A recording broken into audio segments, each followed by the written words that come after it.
Hi guys, কি খবৰ? আজি মই বাৰ্থডে পাতিছোঁ। চাওকচোন কেকটো চাওক, দেখিছেনে?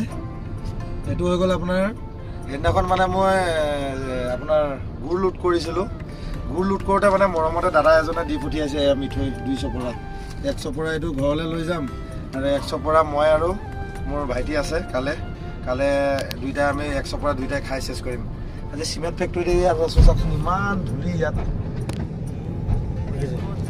মানে চিমেণ্টত চলিলে গুড়টো খাব লাগে। বাকী দাদাই মৰমত দিছিলে সেইদিনাখন। বাকী থেংক ইউ দাদাক। দাদাজনৰ আপোনাৰ গুড় ফেক্টৰীৰে আছিলে ন কালে? গুড় ফেক্টৰী আছিল নেকি? বাকী মোৰ হেপী বাৰ্থডে আজি আৰু সেইটো হেপী বাৰ্থডে। তই ক হেপী বাৰ্থডে টু ইউ নবীন দা বুলি ক। কেক কাটিম এতিয়া আমি। কেকটো কাটিম, দেখিছে নাই? Birthday to you. Happy birthday. বাকী মোৰ হেপী বাৰ্থডে নহয়, এনে কৈছে কালে। এইটো এতিয়া কেকটো কাটিছোঁ চাওক। যে কি হেপী বাৰ্থডে নবীন।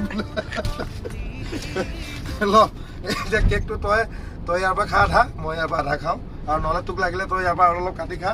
ইমানখিনি মই খাব নোৱাৰিম। বাকী তই অলপ কাটি খাই ল'বি।